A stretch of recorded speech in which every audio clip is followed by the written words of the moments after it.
조갑제 TV 시청자 여러분 안녕하십니까. 2025년 3월 2일 오후 3시 52분입니다. 오세훈 서울시장이 페이스북에 선관위 개혁 대정요법이 아니라 근본 해법이 필요합니다 라는 글을 올렸는데 읽어보니까 꼭 지적을 한번 해야 되겠다는 생각이 들었습니다. 선관위를 비판하는 데는 용감한데 부정선거 음모론자에 대한 비판은 한마디도 없습니다. 최소한의 균형이 맞춰져 있지 않습니다. 지금 한국의 민주주의를 위협하는 것은 공정한 선거를 관리해온 선관위를 못살게 굴고 불신으로 몰아가고 드디어 부정선거가 있었다고 황당무계한 거짓말을 퍼뜨리는 음모론자들 때문입니다. 이게 얼마나 위험하냐 하는 것은 윤석열 대통령까지 음모론자들이 속이는 데 성공을 했습니다. 그리하여 윤석열 대통령이 부정선거가 있다고 선포를 했습니다. 그리고 그것을 입증하기 위해서 계엄군을 선관위에 보냈습니다. 그러면 선관위가 피해자 아닙니까? 그런데도 요사이 일부 언론이 계속 선관위의 문제점을 침소봉대하고 있습니다. 근본적인 것은 윤석열 등 부정선거 음모론자들이 공정선거를 한 선관위를 부정선거 소굴이라고 몰아붙이는데 지금 오세훈 서울시장은 그 음모론자들에 대한 비판은 한마디도 하지 않고 선관위의 다른 점, 부정선거와 관계없는 다른 점을 가지고 침소봉대해가지고 공격을 하니까 이 글을 읽으면은 음모론자들은 아마 기분 좋을 겁니다. 부정선거 음모론에 넘어가지 않았던 오세훈 서울시장까지 이제 우리에게 굽히고 들어오는구나. 이제는 마음 놓고 거짓말을 해도 되겠구나 이렇게 생각할 것 아닙니까? 일단 제가 소개는 해드리겠습니다. 오늘날 한국 민주주의 위기는 선거관리위원회에 대한 불신과 갈등에서 잉태했다고 해도 과언이 아닙니다.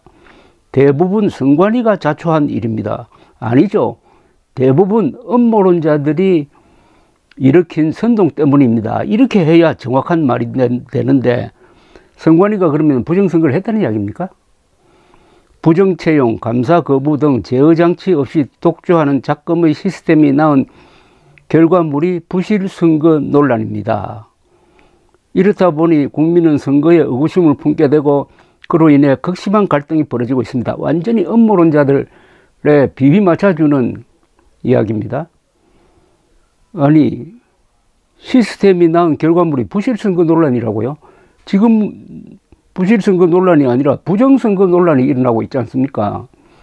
부실선거는 그냥 소크레 투표함 관리 뭐 그 정도가 부실이지 지금 음모론자들은 윤석열 대통령은 지난 3월 부정선거가 있었다는 것 아닙니까? 왜 그것을 싹 빼어버리고 부실선거 논란이라고 축소해서 이야기를 합니까? 이렇다 보니 국민은 선거에 의구심을 품게 되고 그로 인해 극심한 갈등이 벌어지고 있습니다. 완전히 선관위가 범인이라고 지금 특정을 하고 있습니다.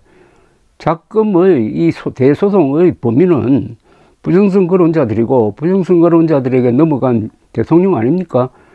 그것을 정면으로 다룰 용기가 없으니까 선관위만 이렇게 비판을 하고 있습니다. 꼬인 실타래를 풀기 위해서는 대정요법이 아니라 근본적 해법을 마련해야 합니다. 핵심 열쇠말은 선거행정의 개방 견제 효율입니다. 먼저 대법관이 중앙선거위원장을 지방법원장이 시도선관위원장을 겸임하는 관리를 제고할 필요가 있습니다. 아니 그동안에 뭐 선관위가 부정선거를 막 자행을 했다 하면 몰라도 63년 동안 공정선거만 해오고 그게 바로 판사들이 중립적인 입장에서 선관위원장을 겸임한 것으로 해서 가능했던 것 아닙니까? 그런데 이걸 근본적으로 뜯어 고치겠다는 겁니다. 그러니까 부정선거 음모론자들에게 굴복해가지고 잘 돼가고 있는 제도를 완전히 흐트러 놓겠다는 겁니다.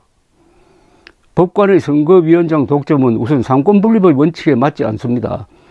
선거 행정의 투명성과 효율성 정대도 꾀할 수 없습니다. 선관위원장이 상근하지 않는 탓에 지휘권의 공백이 생기고 그 틈새에서 선관위 내부에 그들만의 성을 쌓을 여지가 발생하기 때문입니다.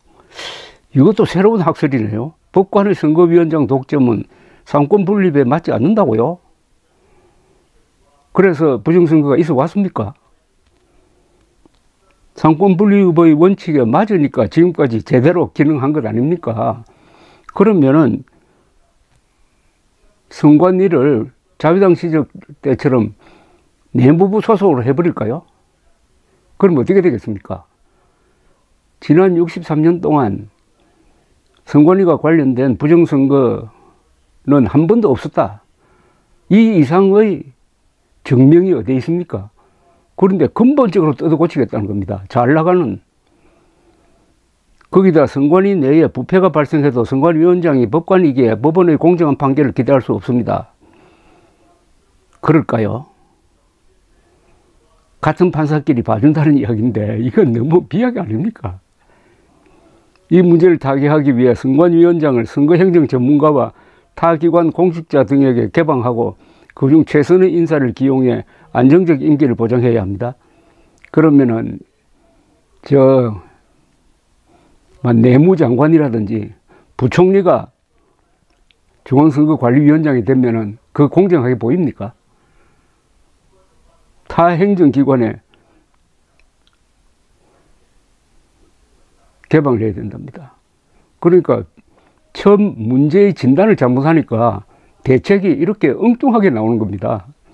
선관위가 독립성만 강조하면서 견제받지 않는 왕국이 된 비정상 상황도 정상화해야 합니다. 견제받지 않는 왕국이라는 이런 표현은 그 선동가들이 하는 표현이지 서울시장이 할 표현은 아니죠. 선관위가 견제받지 않는 왕국입니까 정말? 그러면 선관위 직원은 살인을 해도 잡혀가지 않습니까? 먼저 선관위는 감사원의 감사를 수용해야 합니다. 이와 동시에 선관위에 대한 국회 견제가 가능하도록 법 개정 절차를 진행해야 합니다. 이거는 완전히 이 법률가인 오세훈 시장이 법을 무시하는 겁니다. 먼저 선관위는 감사원의 감사를 수용해야 합니다. 최근에 헌법재판소가 판결을 했어요. 감사원은 독립된 헌법기관인 선관위를 감사할 수 없다. 그것은 헌법에 보면 너무나 명백합니다.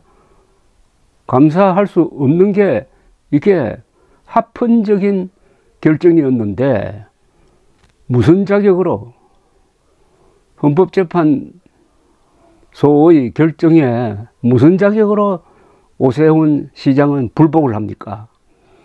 선관위는 감사원의 감사를 수용해야 합니다. 이 말은 선관위는 헌법재판소의 결정을 무시하고 감사원의 감사를 수용해야 한다는 뜻입니다. 감사원은 행정부 소속입니다. 독립성은 있으나 그러나 독립된 헌법기관은 아니에요.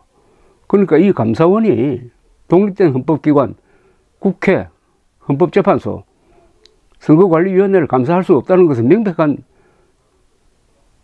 합헌적 해석인데 선관위는 감사원의 감사를 수용해야 합니다라고 일종의 독단적 주장을 하고 있습니다. 부실선거 논란을 해소하기 위해서는 시스템 효율화가 시급합니다. 사전투표 및 전자개표 시스템을 개선하고 선거 인력에 대한 능력평가를 강화하는 방안을 고안할 필요가 있습니다. 이 글은 오세훈 씨가 직접 썼는지 누구를 시켜서 썼는지 좀 애매합니다. 사전투표 및 전자개표 시스템을 개선하고 더 개선할 게 뭐죠? 지금 잘 되고 있는데. 그리고 전자개표 시스템입니까? 수개표 시스템이지? 아니 개표 시스템이 그게 전산입니까? 일일이 개수기에 넣어가지고 그걸 또 사람 손으로 다시 확인하고 나오는 결과인데 이게 왜 전자개표입니까? 그거 참 이해가 되지 않습니다.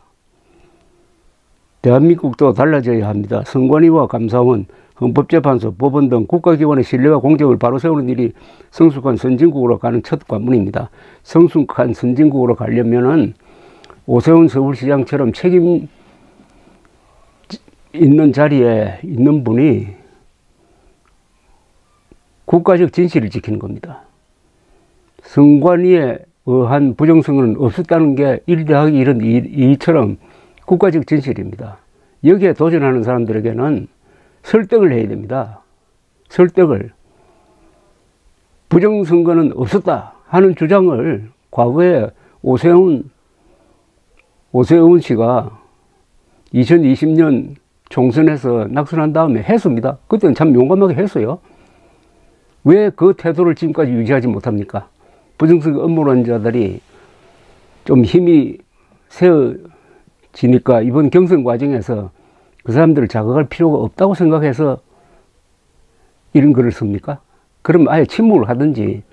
왜 부정선거 음모론자들을 기분 좋게 하기 위해서 선관위를 이렇게 부당하게 비례에도 맞지 않게 때림으로써 국민들이 오히려 선관위를 믿지 못하게 만들고 음모론자들을 믿도록 만드는 겁니까? 그런 사람이 대통령이 되려고 합니까? 부정선거 음모론자들과 맞서지 못하는 대통령이 그것보다 훨씬 더 악랄한 김일성 세력과 맞서서 대한민국의 생명, 재산, 자유를 지킬 수 있겠습니까? 감사합니다.